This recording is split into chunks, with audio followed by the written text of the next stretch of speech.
네, 여러분 안녕하세요. 반갑습니다. 취업준비생들의 멘토 테디쌤입니다. 자, 오늘은요, 현직자들과 함께하는 찐한 인터뷰 2탄을 갖고 왔습니다. 오늘 또한 여러분들께 많은 그 현직 승무원들의 어떤 솔직한 이야기, 취업준비 과정, 이런 부분들이 좀 솔직하게, 찐하게 이렇게 알려드릴 테니까요. 여러분들 즐겁게 보시면 좋겠고요. 아직까지 저희 이 프로그램 이름을 못 지어가지고 혹시나 좋은 아이디어 있으신 분들은 댓글로 이 프로그램 이름 하나 추천해 주신다면 너무너무 감사드리겠습니다. 그럼 우선 저희 이제 모신 우리 현직자 승무원분 간단한 자기소개 한번 부탁드리겠습니다. 안녕하십니까. 저는 테디쌤과 특별 클래스의 인연으로 현재는 중대형 항공사에서 근무 중인 현직 객실 승무원입니다. 네, 반갑습니다.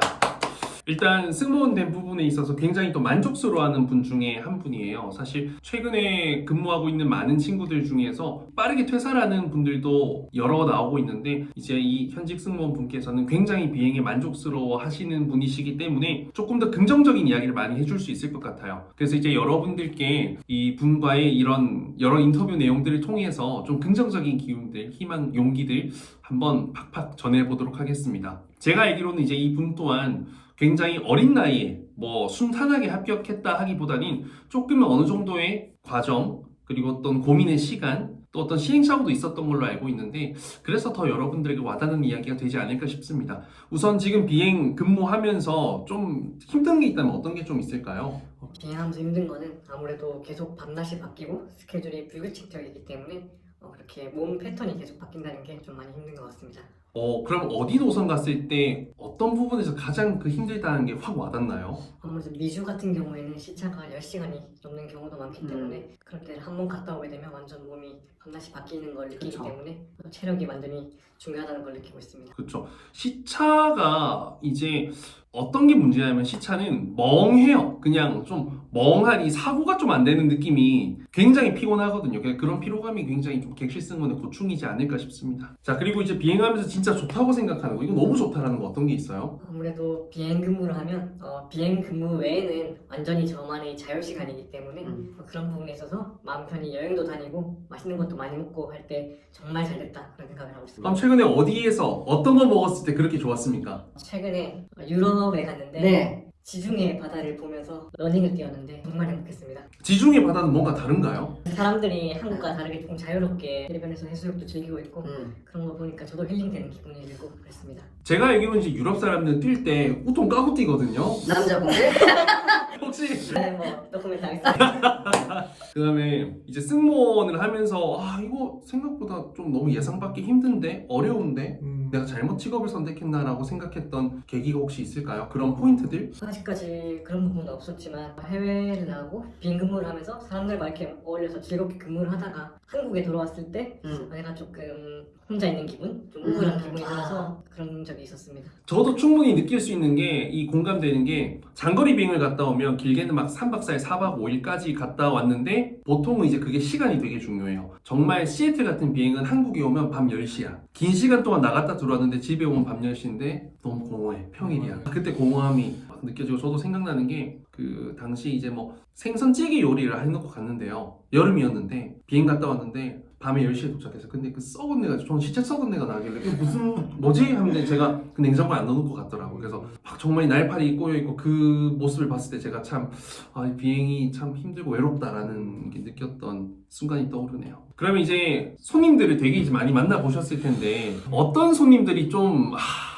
싫고 불편하고 힘들고 최악의 손님 이런 거 한번 사례 이야기해 줄 수 있을까요? 지금 떠오르는 손님은 휠체어 서비스를 네. 신청을 안 했던 손님이었는데 안 했는데 본인이 빨리 나가기 위해서 이제 본인이 휠체어 서비스를 신청했다고 해서 휠체어를 타고 나간 겁니다. 그래서 정작 실제로 타고 가야 되는 손님은 그 휠체어가 밖에 나갔다가 다시 올 때까지 10분, 20분 동안 좀 불편한 다리를 그렇게 기다리는 경우가 있었고 그분은 누군지 정확히 알 수는 없지만 아마 그렇게 신청을 안 하고 편하게 밖에 나가신 걸 봐서는 그랬던 기억이 남습니다. 그러면은 신청 안 하고 그 휠체어를 그냥 본인이 그냥 타고 나간 거예요? 네, 길에 이제 밖에서 지상 직원분이 기다리고 계신데 본인이 휠체어 서비스 신청했다고 하고 타고 나왔습니다. 진짜 그거는 경우가 없는 분이네요. 요즘에는 너무 이기적인 분들이 많은 것 같아요. 불만 고객은 괜찮거든요.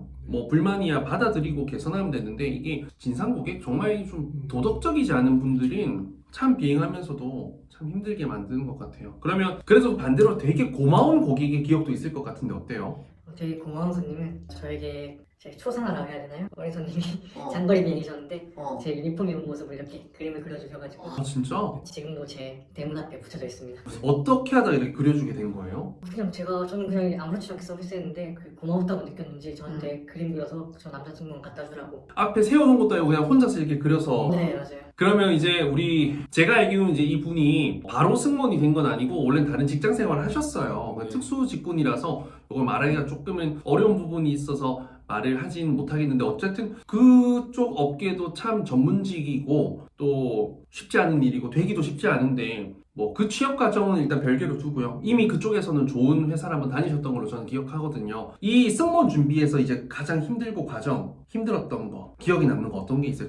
승무원 취업 준비 과정에서. 이제 코로나를 겪으면서 채용이 없었을 때 제가 아무리 승무원이 되고 싶어도 채용이 없으니까 되지 못하는 건가 라는 생각을 했는데 한때는 이제 근무를 마치고 선 후배님들끼리 다 같이 술을 좀 마셔서 좀 얼큰하게 취한 상태에서 집에 가는데 그때 처음으로 코로나 이후에 채용이 났었던 기억이 나요. 아, 그래서 단톡방도 시끌시끌하고 음. 그걸 보면서 안 그래도 술도 먹었는데 심장이 엄청 두근두근 뛰더라고요. 그때가 기억이 많이 남습니다. 그 심장을 뛰게 했기 때문에 지금의 본인이 이 하늘에 있을 수 있는 거네요, 비행을 하면서. 그러면 이제 승무원은 언제부터 좀 돼야겠다 생각을 했었어요? 승무원은 전 대학생활 때부터. 전공은 전혀 달랐잖아요, 그렇죠? 그렇죠. 완전히 달랐죠. 그럼에도 어떤 특별한 계기가 있었어요, 내가 이거 되고 싶다라는? 저는 좀 대외 활동을 많이 했는데 평창 올림픽에 참여를 하게 된 기회가 있었습니다. 봉사활동이네요? 네 맞습니다. 그때 봉사활동을 하면서 당시에 총역 직군으로 근무를 했었는데 세계에서 많이 온 네. 전 세계에서 온 그쵸. 외국인들과 어울리고 자원봉사자들, 선수들 이렇게 어울리면서 너무 행복하고 재밌어서 아. 그때부터 이런 일을 하면 좋겠다라는 생각을 해서 객시 승무원이라는 걸 꿈꾸게 되었습니다. 아, 그렇구나. 그러면 이제 우리 현직 승무원분은 승무원이 되기 위한 이런저런 노력 많이 해보셨을 것 같은데 내가 진짜 이런 것까지 해봤다라고 말할 수 있는 건 어떤 거 있어요? 자신 있게 말할 수 있는 게 최대 선생님 유튜브에 있는 동영상을 전부 다 봤습니다. 아, 진짜요? 네, 좀 이거는 말씀드리고 싶은 게 오히려 최근 영상도 물론 퀄리티가 높은 것 같지만 몇 년 전 영상 선생님 조회수 많이 안 나올 때 영상이 네. 진짜 알짜배기가 많더라고요. 그래서 그거 보고 그리고 매주 수요일인가 목요일마다 네. 라이브로 보이스 트레이닝 이런 걸 해주셨거든요. 네, 맞아요. 네, 매번 참가하게 코로나 때. 네 맞습니다. 키가 좀 작은 편이라 생각해서 지하철 탈 때마다 맨 앞칸이나 맨 뒷칸에 타서 모델들이 벽에 기대면 키가 큰다 하더라고요. 그래서 벽에 기대서 키 크게 웃는 거.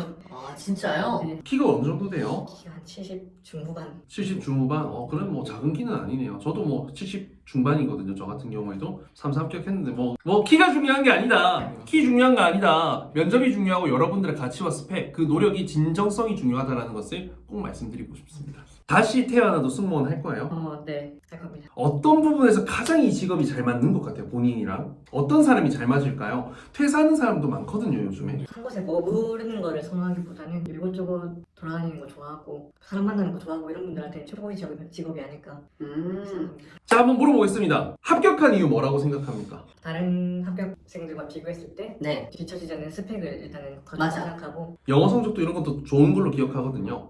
그리고 아까 선생님께서 말씀해주신 그 전 직장에서의 경험이 크게 작용하지 않았나. 맞아요. 이게 이제 워낙 특수 직군이라서 정확하게 말은 못하지만 그 직군에서 잘 살리면 이 객실 승무원으로서 서비스도 강점이 되고 또 안전에서도 강점이 될 수 있는 게 확실히 많아가지고 딱 구분해가지고 두루뭉술하게 하지 않고 탁탁 나눠서 이 어필을 굉장히 잘했던 기억이 나요. 그래서 그런 부분들을 답변해서 확실하게 어필했고 면접관들이 뽑아줄 것 같은 그런 시그널이 있었나요? 저한테만 질문 안 하시더라고요. 진짜로 이게 맞아요. 꼬리 질문을 받는 게 좋은 게 아니야. 그러니까 진짜 내가 정말 마음에 들어서 이 미팅에서 내가 정말 마음에 드는 사람들 굳이 질문 안 해. 저 사람을 뽑아야지 생각하고 있겠지. 그러니까 그게 핵심인 것 같아요. 저도 3사 합격하면서 꼬리 질문 받았던 적이 거의 없었습니다. 그럼 이거 승무원 준비하면서 뭐 서러웠던 적 있어요? 혹시 좀 힘들고 서럽고 슬프고 이랬던 거? 합격을 해서 바로 가는 게 아니더라고요. 합격했다고 주변에 다 말을 해놨는데 계속 이제 언제 가냐 이게 좀 길어질수록 되게 서러웠던 맞아, 기억이 맞아. 납니다. 그러니까 합격해서 내가 사원증을 받기까지는 불안한 거지 스스로가. 그게 이제 참 쉽지가 않아요. 그게 군대도 전역하는 그날까지는 불안한 것처럼. 그럼 이제 취업 준비하면서 내가 합격하는데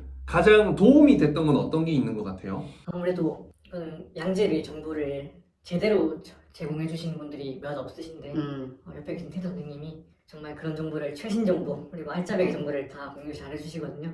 블로그, 유튜브가 정말 많이 도움됐던 것 같습니다. 근데 이제 이런 정보를 정말 많이 줘도 누군가는 이 정보를 자기 것으로 활용을 할 수 있는데 보고 스쳐 지나가기만 한다면 자기가 보고 싶은 거 그게 이제 참 통찰력의 문제예요. 그래서 통찰력을 갖고 행동할 수 있는 사람은 그걸 자기 걸로 만들고 아니면 스쳐 지나가거든요. 그래서 전 여러분들이 제가 올려주는 영상들이 지금 거의 한 1000개가 돼요. 1000개. 그것들을 다 보라고 말을 할 수 없겠지만 필요한 것들을 꼭 봐서 여러분들 걸로 좀 만들었으면 합니다. 도움됐으면 하는 마음에 강의처럼 한 것들이 되게 많거든요. 이것도 그렇고요. 자, 그러면 이제 남승무원 준비생들이 많으니까 남승무원의 역할, 그 남승무원 이런 거는 갖춰야 된다라는 게 일단 어떤 게 있을까요? 제가 오늘 비행에서 있었던 일인데 엄청 덩치 큰 외국인 손님께서 여자 승무원 분들한테 좀 완전 무례하게 막 손목도 잡으시고 이렇게 말도 함부로 하시고 그래서 제가 컨택을 했는데 저한테는 안 그러시더라고요. 그래서 그런 거에 있어서는 조금 먼저 나서서 해결해주면 되게 좋지 않나. 그럼 남승무원이 좀 이런 역량을 좀 갖고 있으면 좋겠다라는 건 또 어떤 게 있을까요? 적극적으로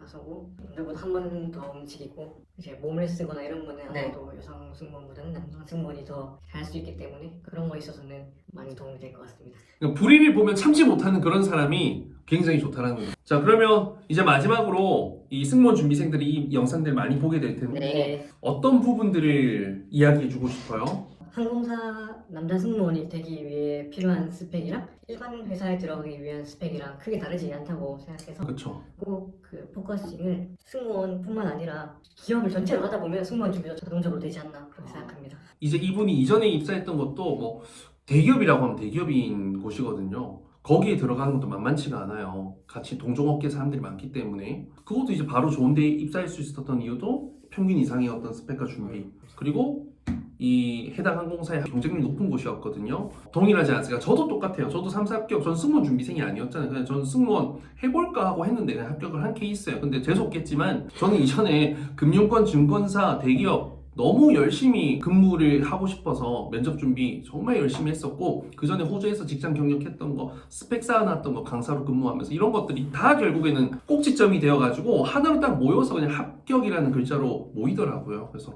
여러분들도 이 말을 또 명심해 주시면 너무너무 여러분들의 앞길이 좀 트이는 데 도움이 되지 않을까 싶습니다. 멘탈 관리에 대한 거 좀 본인만의 방법이 있어요. 멘탈. 저는 승무원 준비할 때는 제 지역에서 남자 승무원을 한 명을 뽑는다면 그 한 명이 내가 되면 된다 라는 생각을 했던 것 같아요.